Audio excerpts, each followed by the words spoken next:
Hello दोस्तों, welcome to crack TET. I am Tanu Shukla. आज हम लोग ईवीएस पेडागोजी का पार्ट 6 डिस्कस करने वाले हैं। तो आज अभी तक हम लोगों ने 5 वीडियो कंप्लीट कर लिया है और ईवीएस पेडागोजी के क्वेश्चन सीरीज में हम लोग प्रीवियस ईयर के क्वेश्चन पेपर को कर रहे हैं। अगर आप इतना भी कर लेते हैं तो आप 15 में से 12 क्वेश्चन तो आपके आराम से सही हो जाएंगे और आपको ईवीएस पेडागोजी के जब क्वेश्चन आप करेंगे तो आपकी एक अंडरस्टैंडिंग डेवलप होगी, अगर आप प्रीवियस ईयर को अच्छे से सॉल्व करते हैं तो। ठीक है, तो मेरा नाम तनु शुक्ला है, जैसा कि आप लोग जानते भी हैं। अब हम लोग आगे बढ़ते हैं। ठीक है, तो सीटेट 2014 का सितंबर वाला क्वेश्चन पेपर हम लोग आज डिस्कस करने वाले हैं। अगर आप लोगों को चैनल की कंटेंट पसंद आ रहे हो तो आप लोग वीडियोस को शेयर करें। ठीक है, और पहला क्वेश्चन है आज का कि खेल जो हम खेलते हैं पर्यावरण प्रकरण के शिक्षण में शिक्षार्थियों की अधिगम भागीदारिता के लिए निम्नलिखित में से कौन सी युक्ति अधिक प्रभावी होगी।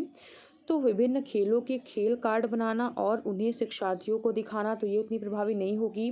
विद्यार्थियों को भीतर और बाहर खेले जाने वाले विभिन्न खेलों के नाम याद कराना, तो इससे तो कुछ मतलब नहीं है। शिक्षार्थियों को टेलीविज़न पर खेल संबंधी कार्यक्रमों को देखने और उस पर आधारित सामान्य परियोजना का कार्य करने के लिए कहना, तो ये इफेक्टिव हो सकता है। लेकिन अधिक इफेक्टिव कौन सा होगा, अगला ऑप्शन देखते हो सकता है वो हो जाए कि शिक्षार्थियों को खेल के मैदान में ले जाना और उन्हें अलग अलग खेल खिलाना। तो यहाँ पे हमारा डी ऑप्शन जो है वो ज़्यादा सही है, क्योंकि यहाँ पे बच्चा जो है वो खुद इन्वॉल्व हो रहा है, इसलिए ये ज़्यादा हमारा आंसर सही होगा। ठीक है, यहाँ पे डी आंसर हमारा ज़्यादा सही होगा।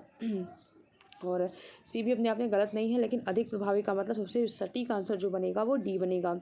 और उसके बाद अगला है कि कक्षा 3 के शिक्षार्थियों को हमारे दोस्त पक्षी प्रकरण पढ़ाते समय नलिनी नीचे दिए गए पद्धति का प्रयोग करती है। पक्षियों पर आधारित वृत्त चित्र बनाना और विभिन्न पक्षियों की तस्वीरों वाले चार्ट का प्रयोग करना और संक्षेप में उनका वर्णन करना, शिक्षार्थियों को नज़दीक के पार्क में ले जाना और उनसे पक्षियों को ध्यान से देखने के लिए कहना। तो नलिनी किस प्रयोजन के लिए सीखने के विभिन्न उपागमों का प्रयोग कर रही है। तो बहुबुद्धि वाले शिक्षार्थियों को विभिन्न आवश्यकताओं को पूरा करना। तो यहाँ पे हमारा ये ऑप्शन जो है वो सही होगा कि पक्षियों पर आधारित वृत्त चित्र दिखाना और विभिन्न पक्षियों की तस्वीरों वाले चार्ट का प्रयोग करना और संक्षेप में उनका वर्णन करना और शिक्षार्थियों को नज़दीक के पार्क में ले जाना और उनसे पक्षियों को ध्यान से देखने के लिए कहना। तो यहाँ पे हमारा ये ऑप्शन जो है वो सही होगा कि बहुबुद्धि वाले शिक्षार्थियों को विभिन्न आवश्यकताओं को पूरा करना यहाँ पे सही होगा, क्योंकि वो अलग अलग तरीके से यहाँ पे पढ़ाने की कोशिश जो है वो बच्चों को कर रही है। और दूसरे शिक्षकों और अभिभावकों को प्रभावित करना, तो ये तो है नहीं यहाँ पे मोटो। और शिक्षार्थियों में तर्क शक्ति का विकास करना, तो ये भी नहीं है। और अपनी पाठ्य योजना का पालन करना, ये भी नहीं है। बल्कि सिखाने के लिए वो बहुबुद्धि वाले शिक्षार्थियों को विभिन्न आवश्यकताओं को पूरा करने का प्रयत्न जो है वो कर रही है, क्योंकि यहाँ पे वृत्त चित्र भी दिखा रही है, वो चार्ट का प्रयोग भी कर रही है और उनका वर्णन भी कर रही है, नज़दीक के पार्क में भी ले जा रही है। और मतलब ये सारी चीज़ें जो है वो बहुबुद्धि वाले शिक्षार्थियों को, अलग अलग बुद्धि वाले शिक्षार्थी हैं जो जैसे सीख पाए उनके लिए ये प्रयोजन जो है वो किया जा रहा है। और अगला है कि वृक्ष संरक्षण की अवधारणा के बारे में शिक्षार्थियों को संवेदनशील बनाने के लिए गुंजन निम्नलिखित क्रियाकलापों का आयोजन करती है। गुंजन जो है वो निम्नलिखित क्रियाकलापों का आयोजन करती है शिक्षार्थियों को संवेदनशील बनाने के लिए। तो यहाँ पे 4 ऑप्शन दिए गए हैं और नीचे लिखा गया है कि वांछित उद्देश्य को प्राप्त करने में ऊपर दी गई गतिविधियों में से कौन सा सबसे कम प्रभावी होगा। ठीक है, सबसे कम प्रभावी होगा। तो पहला ऑप्शन है कि प्रत्येक विद्यार्थियों को इस बात के लिए प्रोत्साहित करने के लिए एक वृक्ष को अपनाएं और उसकी देखभाल करें। तो यहाँ पे ए ऑप्शन जो है वो इस बात के लिए प्रोत्साहित करने के लिए कि एक वृक्ष को अपनाएं और उनका देखभाल करें, तो ये कम प्रभावी नहीं है बल्कि ये ज़्यादा प्रभावी है, इसलिए ये ऑप्शन नहीं होगा। हमें नेगेटिव आंसर ढूंढना है। तो वन संरक्षण पर वाद विवाद प्रतियोगिता का आयोजन करना, तो ये भी प्रभावी हो सकता है, तो ये भी आंसर नहीं होगा।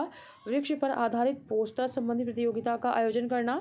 और अगला है कि शिक्षार्थियों को कटी लकड़ियों के भंडार को दिखाना। तो यहाँ पे अगर हम कटी लकड़ियों के भंडार को दिखाएंगे तो बच्चों में वृक्ष संरक्षण के प्रति जागरूकता उत्पन्न नहीं हो पाएगी, बच्चे जो है वो संवेदनशील नहीं बन पाएंगे। तो यहाँ पे हमारा सबसे कम प्रभावी जो होगा वो डी होगा, क्योंकि यहाँ पे वृक्षों को संरक्षित नहीं किया गया बल्कि यहाँ पे काट दिया गया। तो यहाँ पे हमारा डी ऑप्शन जो है वो सही हो जाएगा। और आप देख रहे हैं कि जो पिछले क्वेश्चन पेपर में मैंने आपको बताया था ये क्वेश्चन, उसी को दूसरे तरीके से यहाँ पे ये क्वेश्चन पूछ दिया गया है। आंचल अपनी कक्षा 5 में पर्यावरण अध्ययन की कक्षा में अक्सर गहन जांच पड़ताल वाले कल्पना परक प्रश्न पूछती है। उसके द्वारा इस प्रकार के प्रश्न का उद्देश्य किसमें सुधार करना है। तो बच्चों में संवेगात्मक कौशल में सुधार करना, चिंतन कौशल में, बोलने संबंधी कौशल में या फिर अवलोकन संबंधी कौशल में। तो यहाँ पे बच्चों में चिंतन कौशल में विकास करने के लिए बच्चों से जांच पड़ताल और कल्पना परक जो है वो प्रश्न पूछा जा रहा है। ठीक है, यहाँ पे बच्चों का चिंतन कौशल को विकसित करने के लिए। और हमारा जो अगला क्वेश्चन है आज का, उसे हम देखते हैं हम। तो हमारा जो अगला क्वेश्चन है कि कक्षा पाँच के शिक्षार्थियों को यदि यह समाप्त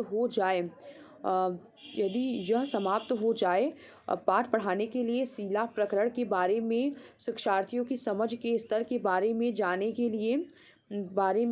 के लिए एक प्रशिक्षण प्रशासित करती है और उसे यह जानकर आश्चर्य होता है कि एक बड़ी संख्या में शिक्षार्थी संबंधित अवधारणा को नहीं समझ पाए। तो इसका प्रमुख कारण क्या हो सकता है? शिक्षार्थियों का संज्ञानात्मक स्तर अच्छा नहीं था। ये तो नहीं होगा क्योंकि बच्चों की गलती होती नहीं है। यह प्रकरण पाठ्य पुस्तक में शामिल किए जाने योग्य नहीं था, तो ये भी आंसर गलत होगा। शिक्षार्थियों को यह प्रकरण रोचक नहीं लगा, तो ये भी नहीं होगा।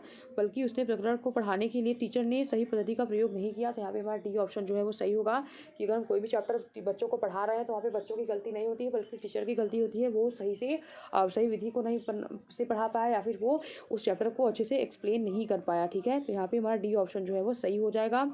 और अगला है कि कक्षा 5 के पर्यावरण अध्ययन की पाठ्य पुस्तक के एक पाठ में सर्वेक्षण और लेखन पर एक भाग का मुख्य उद्देश्य है शिक्षार्थियों को अवसर उपलब्ध कराना कि वे चीज़ों को खोजें और सीखें। तो सबसे पहला मुख्य उद्देश्य जो है वो यही होता है पर्यावरण को पढ़ाने का, कि बच्चों को अवसर उपलब्ध कराना और ये बताना कि वो चीज़ों को खोजें और सीखें।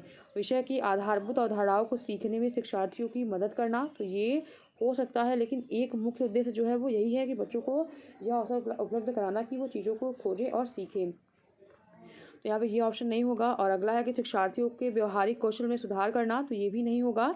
और शिक्षार्थियों की सामान्य जानकारी का आकलन करना, तो ये भी नहीं होगा। यहाँ पे हमारा ए ऑप्शन जो है वो सही होगा। सबसे मेन उद्देश्य जो है ये होगा, क्योंकि उद्देश्य तो बहुत होते हैं, प्राइमरी होते हैं, सेकेंडरी होते हैं, लेकिन किसी चीज़ का एक मेन उद्देश्य जो होता है वो यही होता है, मतलब पर्यावरण का, कि बच्चों को खोजने का अवसर उपलब्ध कराना।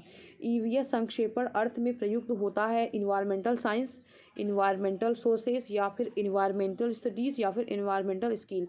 तो ईवीएस का जो मतलब होता है वो इन्वायरमेंटल स्टडीज होता है। ठीक है, यहाँ पे आपको याद करके इसको रखना है। ठीक है, ये फ्री का नंबर है एक। और उसके बाद निम्नलिखित में से कौन सा प्राथमिक स्तर पर पर्यावरण अध्ययन के शिक्षण का मुख्य उद्देश्य नहीं है? ठीक है, तो यहाँ पे कौन सा मुख्य उद्देश्य नहीं है? तो यहाँ पे ये जो है वो पहला ऑप्शन है। ठीक है, एक ऑप्शन यहाँ पे 2 बार टाइप हो गया है। आप अगर देखेंगे तीसरा और चौथा बी और सी, तो 2 बार टाइप हो गया है। तो पहला ऑप्शन जो है वो ये है, ये जो है वो पहला ऑप्शन है। यहाँ पे अगर आप देखेंगे तो ये पहला ऑप्शन है कि शिक्षक कक्षा कक्ष में कड़े अनुशासन को सुनिश्चित करे, ये पहला ऑप्शन हो गया। दूसरा ऑप्शन हो गया कि बच्चों को प्रश्न पूछने के लिए आवश्यकता अनुसार अभिप्रेरित करना चाहिए। तो हमें यहाँ पर नेगेटिव आंसर ढूंढना था, तो ये तो पॉजिटिव है, तो ये आंसर तो नहीं होगा। और बच्चों को अपने निकटतम परिवेश से परिचय कराने के लिए अवश्य अभिप्रेरित करना चाहिए, तो ये भी पॉजिटिव में बन रहा है, नेगेटिव में नहीं बन रहा, तो ये भी नहीं होगा। और ये भी 3 भी वही है।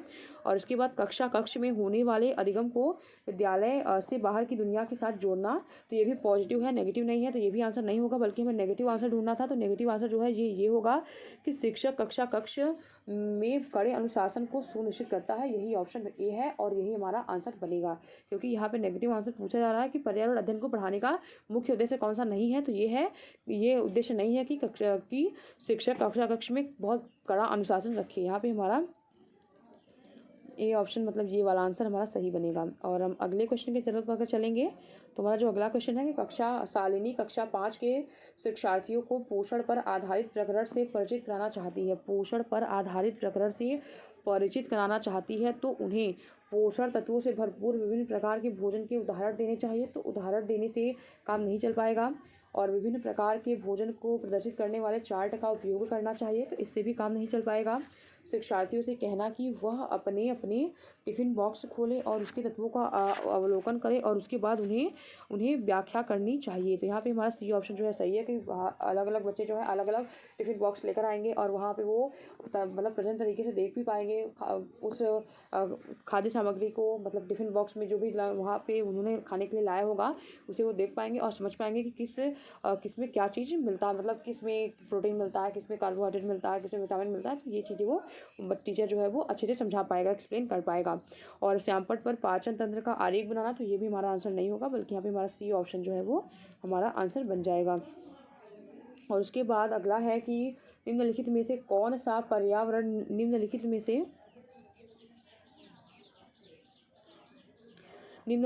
से कौन सा पर्यावरण की कक्षा में रूपात्मक आकलन का समुचित कार्य नहीं है। ठीक है, रूपात्मक आकलन का कौन सा समुचित कार्य नहीं है, तो यहाँ पे पूछ रहे हैं कि रूपात्मक आकलन का कौन सा जो है वो समुचित कार्य रूपात्मक आकलन का कौन सा समुचित कार्य नहीं है। तो यहाँ पे पूछा जा रहा है कि रूपात्मक आकलन मतलब फॉर्मेटिव असेसमेंट, तो दिए गए प्रयोगात्मक क्रियाकलापों को पूरा करना और अपने अवलोकन को दर्ज कराना, तो ये हमारा ऑप्शन नहीं है, में नहीं आएगा, ये पॉजिटिव आंसर है, ये आंसर नहीं होगा। दिए गए प्रयोगात्मक प्रारूप के चिन्हांकन वाले आरेख बनाना, तो ये भी रूपात्मक आकलन में हो सकता है, तो यहाँ पे नहीं की बात कर रहा है, तो यहाँ पे ये ऑप्शन नहीं है, सही नहीं होगा। और जल प्रदूषण की हानियों के बारे में चर्चा करना, तो लेकिन अगर हम आकलन कर रहे हैं तो वहाँ पे हम जल प्रदूषण की हानियों के बारे में चर्चा क्यों करेंगे। अगर हम लोगों ने टॉपिक पढ़ाया होगा तो हम वहाँ पे आकलन करेंगे, ना कि यहाँ पे चर्चा करना स्टार्ट करेंगे। तो यहाँ पे हमारा सही ऑप्शन सही हो जाएगा। और पाठ में दी गई महत्वपूर्ण शब्दावली और परिभाषा की व्याख्या करना, तो ये भी उसमें आ जाएगा, लेकिन हमारा सी ऑप्शन जो है वो रूपात्मक आकलन के अंतर्गत नहीं आएगा। और अगला है कि जीव जंतुओं पर आधारित पाठ को पढ़ाने के लिए शीतल कक्षा 4 के शीतल जो है वो यहाँ पे हमारा 10वां क्वेश्चन यहाँ पे है, पहले 11 नंबर का ही क्वेश्चन हो गया था। तो जीव जंतुओं पर आधारित पाठ को पढ़ाने के बाद शीतल कक्षा 4 के शिक्षार्थियों के लिए चिड़ियाघर के भ्रमण का आयोजन करती है, और यह शिक्षार्थियों की मदद करेगा दैनिक समय सारणी में बदलाव करने के लिए, तो इसमें नहीं मदद करेगा। कक्षीय अधिगम को वास्तविक जीवन से जोड़ने में अगर हम बच्चों को कोई भी चीज़, अगर हम बच्चों को हम जब भी जू वगैरह में लेकर जाते हैं तो हम इसलिए लेकर जाते हैं ताकि उन्हें जो भी कक्षा में पढ़ा रहे हो हम उनके उसे वास्तविक जीवन से जोड़ पाएँ। तो यहाँ पे हमारा बी ऑप्शन जो है वो सही होगा। और जीव जंतुओं को पालतू कैसे बनाया जाए, इसके प्रति संवेदनशीलता का विकास करने के लिए, तो ये भी नहीं होगा। जीव जंतुओं के संरक्षण के कौशल का विकास करना, तो ये भी नहीं होगा, बल्कि हमारा यहाँ पे बी ऑप्शन जो है वो सही हो जाएगा। और अगला क्वेश्चन है कि कक्षा 5 के शिक्षार्थियों में जिज्ञासा जागृत करने का निर्णय में सबसे प्रभावी तरीका कौन सा है जिज्ञासा जागृत करने में। तो लिखित कार्य में उन्हें अधिक अभ्यास देना, अक्षर इकाई परीक्षणों का आयोजन करना, गहन जांच परक और कल्पना परक प्रश्न को पूछना, और अधिक हस्तपरक अनुभव प्रदान करना।